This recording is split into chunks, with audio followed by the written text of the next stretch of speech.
Quand j'étais en fac de psycho, on m'a appris que les enfants, quand ils faisaient quelque chose, c'était pour qu'on les aime.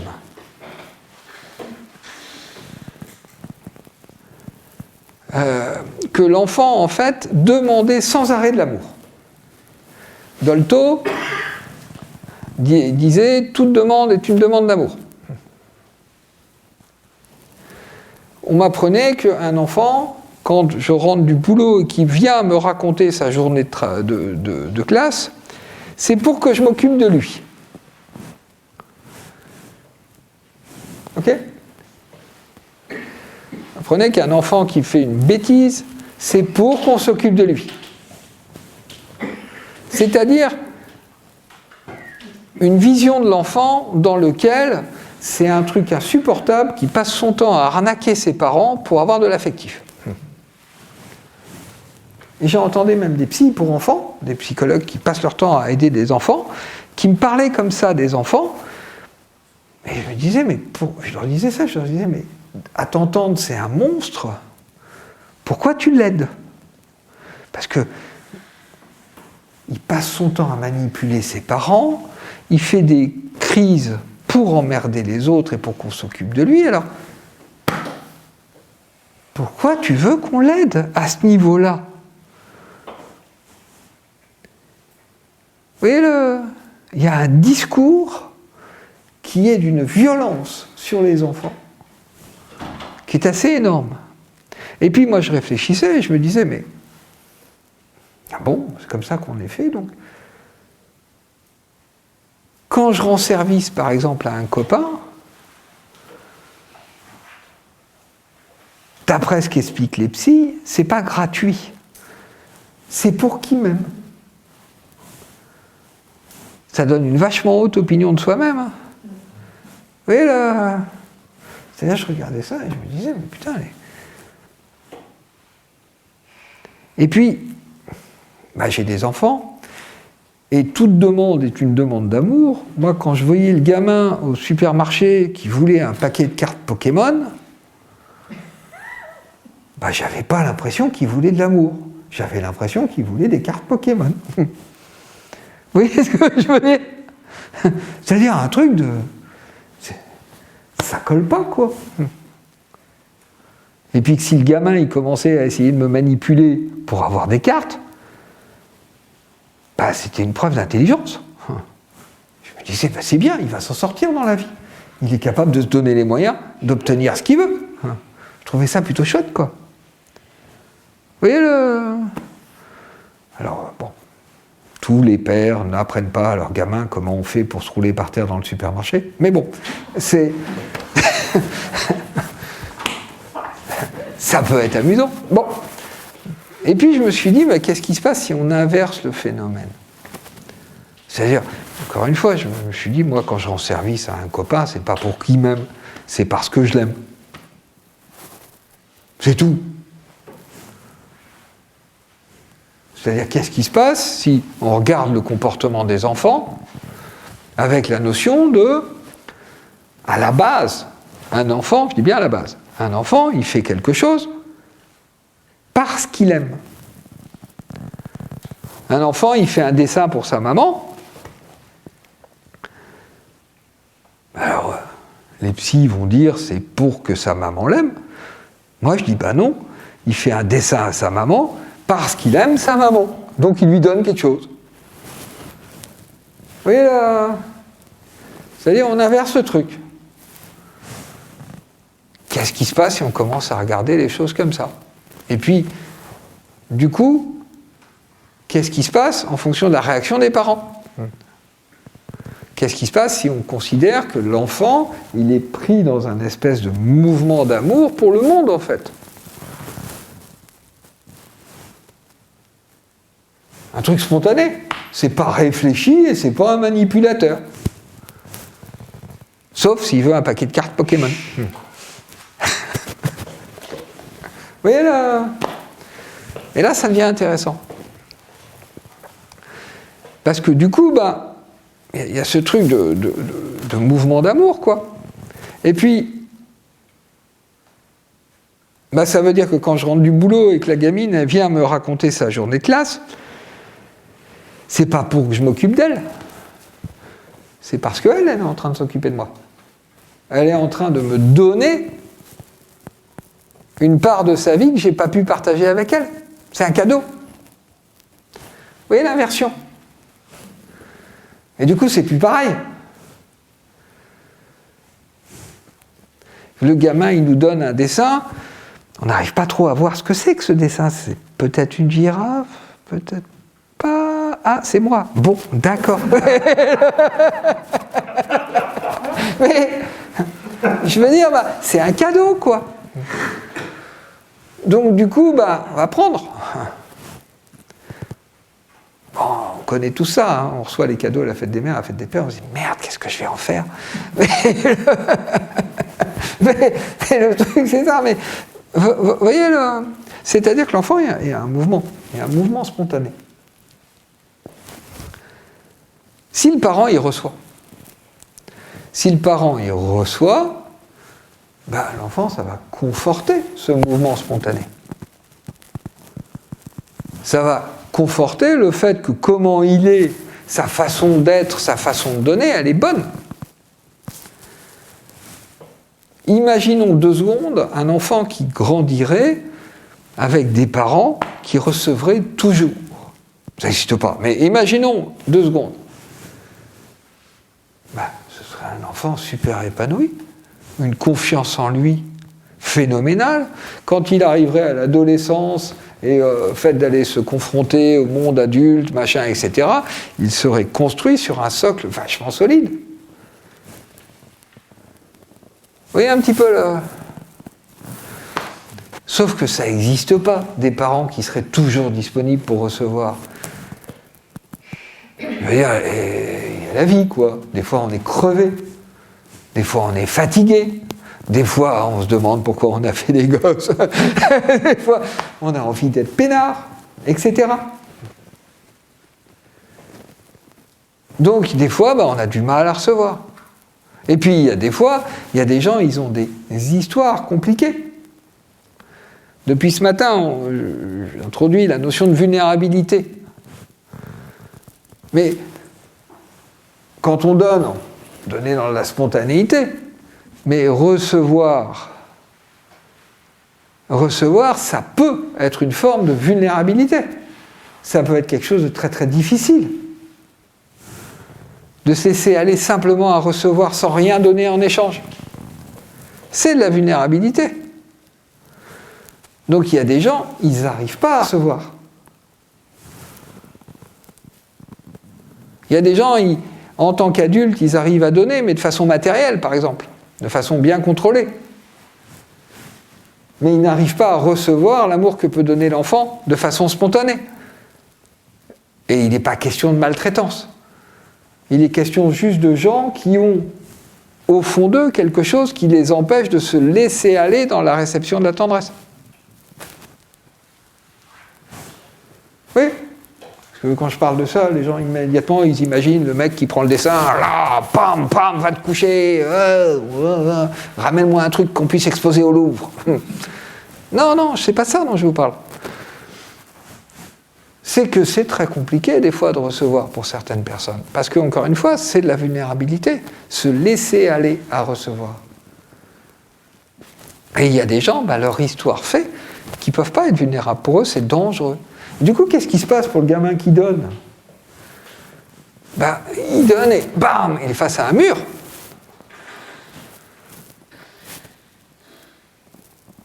Et quand on est face à un mur, bah, il y a un truc qui se bloque. Vous voyez ce que je veux dire?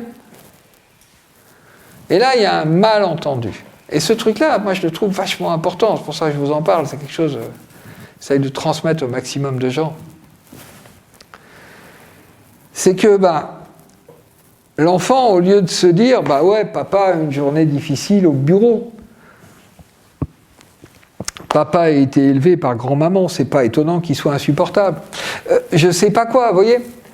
Ben non, le gamin, il va toujours culpabiliser. Il va être convaincu que c'est sa façon de donner à lui qui est mauvaise. Et ça, c'est un truc phénoménal. C'est-à-dire que vous avez un gamin qui est dans de la spontanéité. C'est la personne, je vous parlais du schéma de tout à l'heure avec plusieurs trucs là, c'est la personne avec sa spontanéité. Et puis ça se heurte à l'incapacité de recevoir de certains parents. Alors ça peut être transitoire, comme ça peut être très permanent. Ça dépend des familles, ça dépend des histoires, etc. Et là, il y a ce malentendu, c'est-à-dire que le gamin est convaincu que c'est sa façon de donner qui est mauvaise.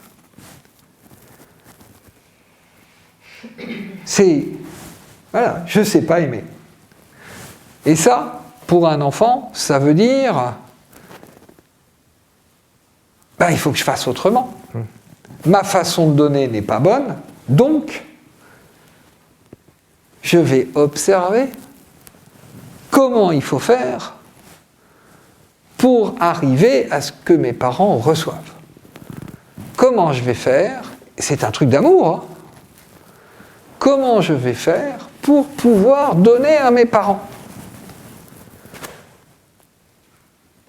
Moi, comment je suis spontanément, ça ne va pas, c'est pourri. Alors du coup, il y a la construction d'un personnage. C'est-à-dire qu'au lieu de garder la spontanéité, on rentre dans la construction. Et la construction reposant sur l'observation. Et après, ça donne ce que j'appelle le personnage. Et c'est tout ce truc-là. Et c'est fait par amour et par malentendu. Alors il y a des gens, ils ont un personnage qui est costaud, qui est très très loin de qui ils étaient à la base en tant que personne. Il y a des gens, il n'y a pas beaucoup de personnages. Il y a de tout. Mais en fait, ça, on l'a tous. C'est-à-dire qu'on est tous avec cette histoire de personnage qui est plus ou moins important, plus ou moins fort. Et au fond de nous, on a tous ce truc de protéger les autres de la mauvaise personne, il y en a même qui pensent qu'ils sont monstrueux. Il y a de tout, hein. Mais de protéger les autres de ce qu'on croit être dans le fond, alors qu'encore une fois, c'est faux, c'est un malentendu. Et du coup, voilà, on passe notre temps à protéger les autres. Et ça a à voir avec le lâcher-prise, parce que le lâcher-prise, ça rouvre la spontanéité, évidemment. Et donc, rouvrir la spontanéité, ça veut dire faire monter ce truc qui est au fond de nous. Et du coup, il y a de la peur. Il y a de la peur de faire du mal aux autres. Il y a de la peur de blesser les gens qu'on aime. Et la hypnothérapie tourne autour de ça. C'est-à-dire que le personnage dysfonctionne, sinon les gens, ils vivent leur vie, puis ils ne vont pas aller chercher des réponses ailleurs, ils ne vont pas aller voir un thérapeute, machin, etc. Il n'y a pas de travail sur soi. Et puis, ce qu'on travaille là depuis ce matin, c'est ça. C'est enlever le personnage pour permettre à la personne de réadvenir. Mais c'est pas simple, hein.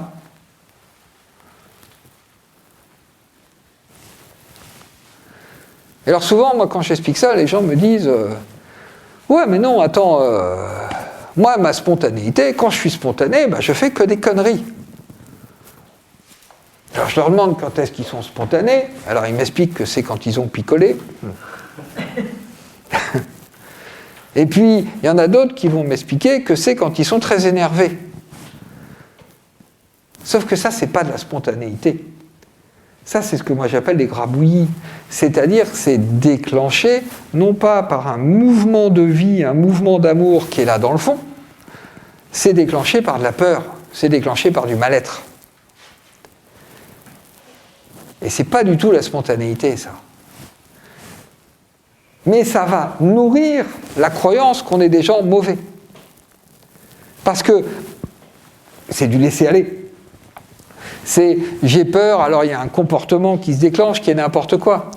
Et du coup, on va se dire, oui, quand il y a quelque chose qui fait que ce qui est au fond de moi sort, c'est horrible. Alors que ce dont je vous parle, c'est pas ça du tout. Ce dont je vous parle, c'est du gamin qui va donner un dessin à sa maman, quoi. Vous voyez, là, il ne s'agit pas de confondre, parce que la majorité des gens confondent, encore une fois. Et ça, c'est, voilà, je vous l'explique là, mais c'est un truc à observer sur soi. À observer sur les autres aussi, c'est toujours plus facile sur les autres que sur soi, mais à observer sur soi comment je passe mon temps à protéger les autres.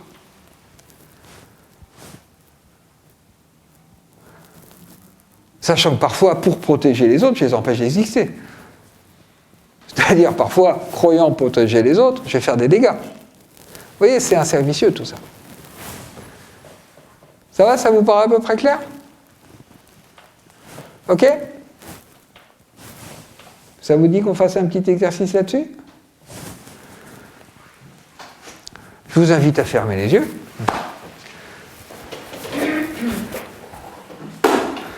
Tu laisses l'enregistrement, oui, on mettra peut-être à la suite.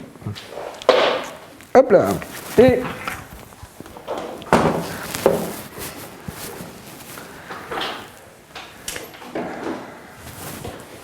vous observez votre respiration.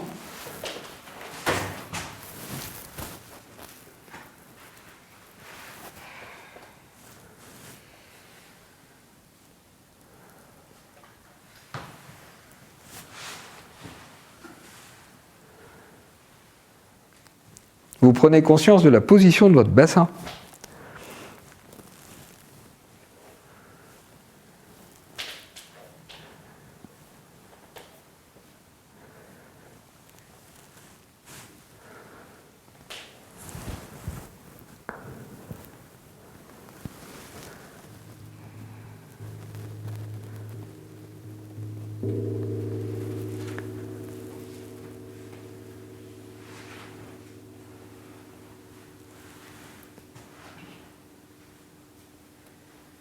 Vous observez à quel endroit de votre corps commence l'inspiration.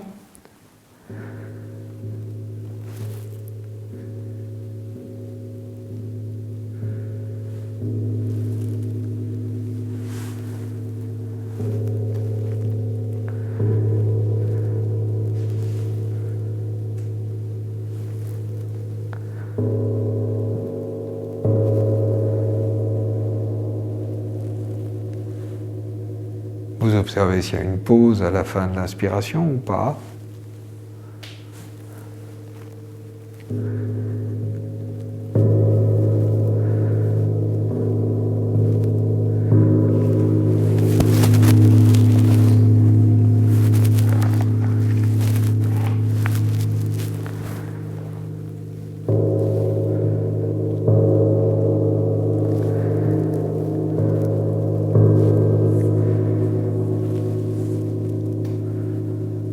Vous observez comment le fait d'observer la respiration la modifie.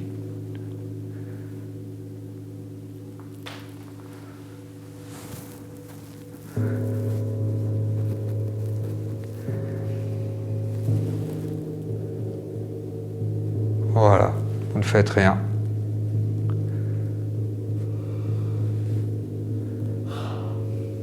Et puis vous laissez votre corps à sa façon, par ses chemins. Vous laissez votre corps, s'il est d'accord, retrouver quelque chose de quand vous étiez toute petite, tout petit.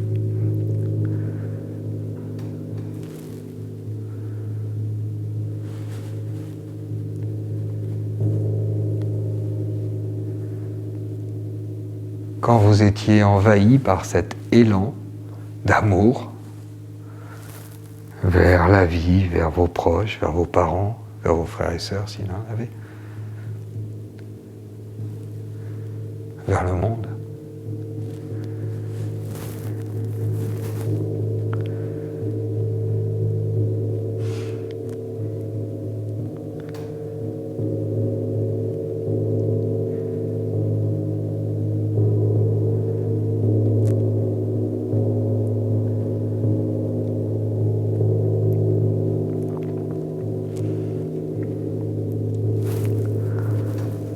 Et puis, si vous aviez un père, vous laissez votre corps retrouver, s'il y a lieu, des traces de de tension de votre père, alors que vous alliez simplement, spontanément, pour lui donner de l'amour. Peut-être qu'il y en a, peut-être pas. Vous laissez votre corps faire à votre place.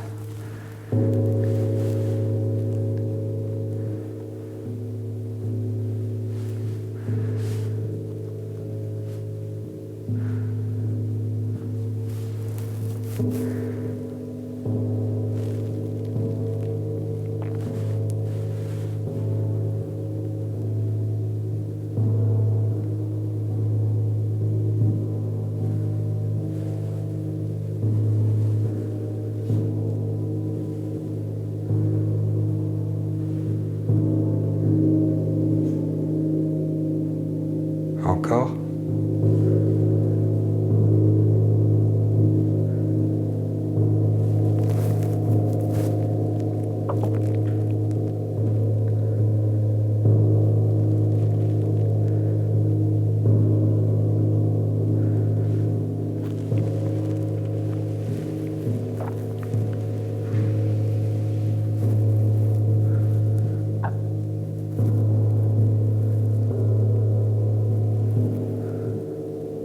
Encore.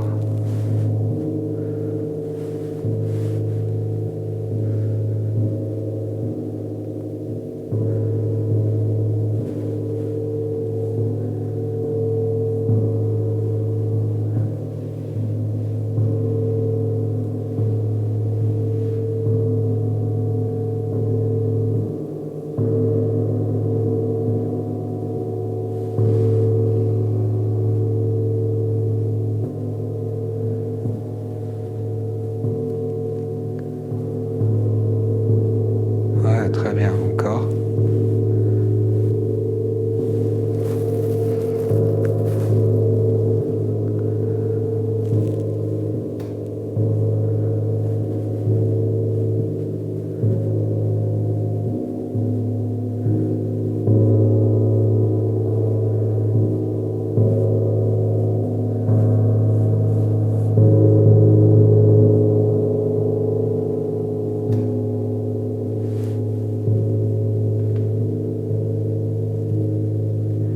Et puis, si votre père avait du mal à recevoir, c'est que il était pris dans quelque chose de lié à son histoire, ça lui appartient. Vous imaginez autour de votre père une fumée noire. On va dire que c'est ce quelque chose qui empêchait votre père d'être lui-même dans sa spontanéité. C'est comme ça.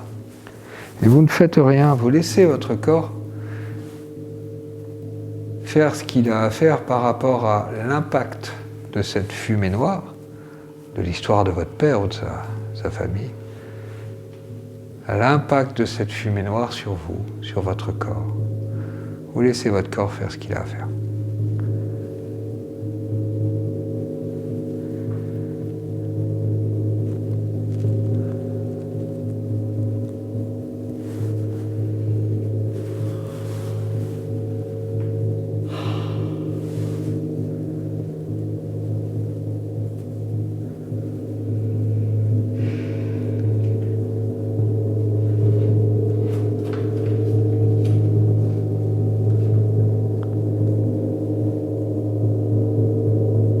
Ouais, très bien, encore.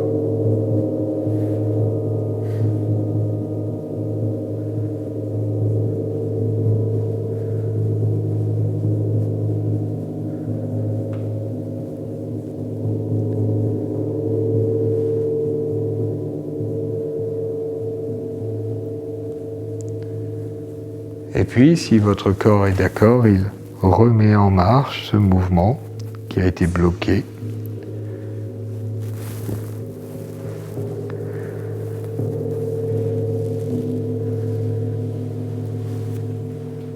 Face à votre père.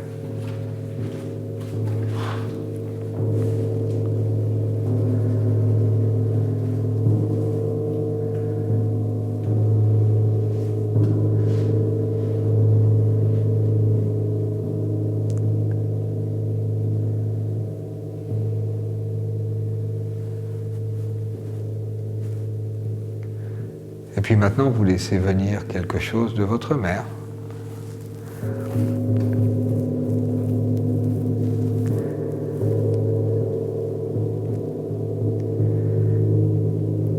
Et comme pour votre père, si votre mère avait parfois, ou tout le temps, ou souvent, du mal à recevoir votre façon spontanée de donner, vous laissez votre corps retrouver les traces de cette tension qui lui appartient.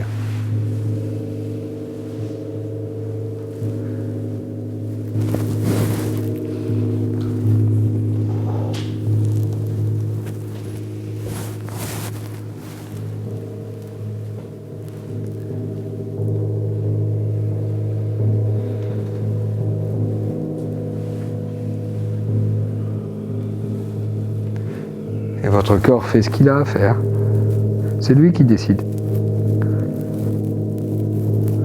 Vous ne faites rien, vous observez juste, vous assistez à ce qui se passe dans votre corps.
Et puis vous laissez venir une image de votre mère, n'importe laquelle, avec une fumée noire autour, qui symbolise l'origine des blocages, l'origine des freins, l'origine des arrêts du mouvement chez votre mère. Et vous laissez votre corps faire ce qu'il a à faire par rapport à l'impact de cette fumée noire sur votre corps, à vous.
Encore.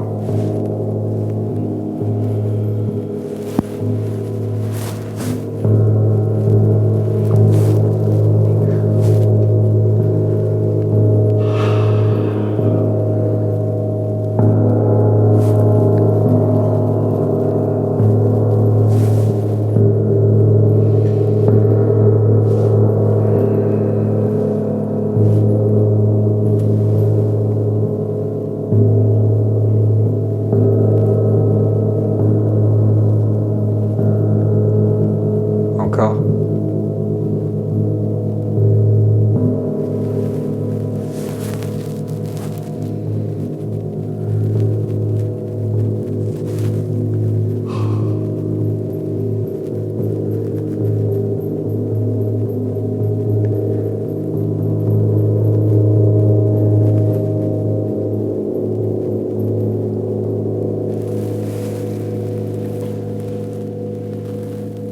Et si votre corps est d'accord, il remet en marche ce mouvement spontané, ce mouvement d'amour, ce mouvement de donner.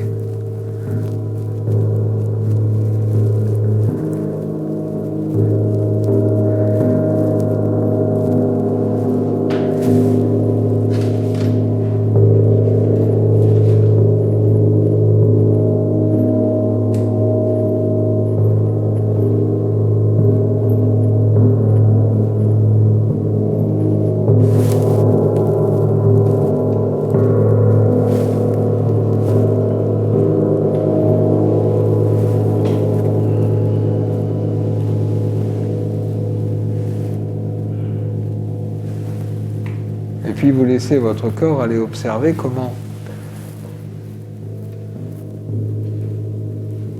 cette croyance de fond que si vous laissez monter ce qui est au fond de vous, ça va faire des dégâts, comment ça joue dans vos relations affectives maintenant, dans vos relations de couple, vos relations de parents, vos relations de proches.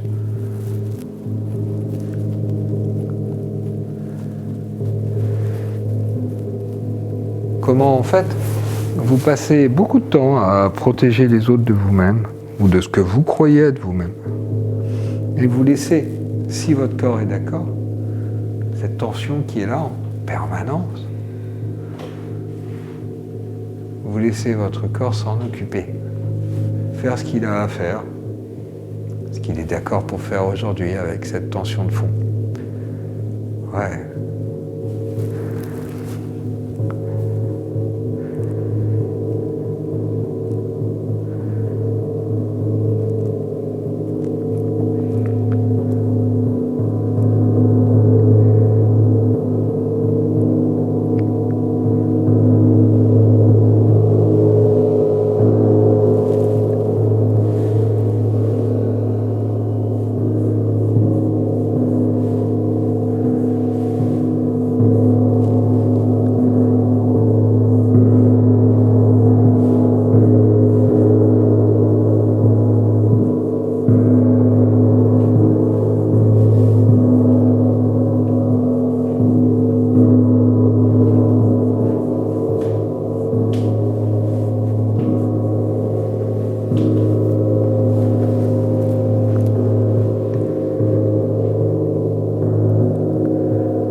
Encore.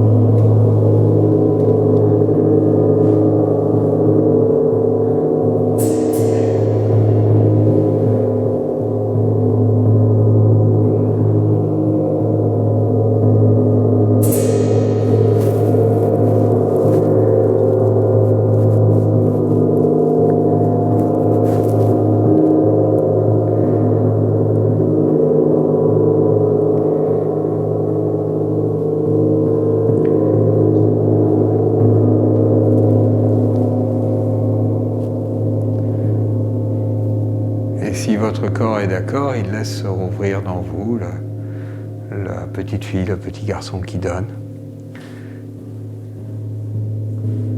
spontanément. Voilà, vous vous laissez envahir par vous.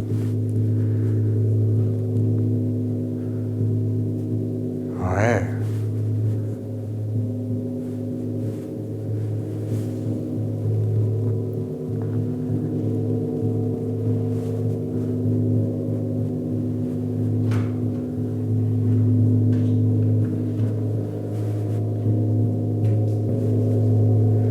Encore.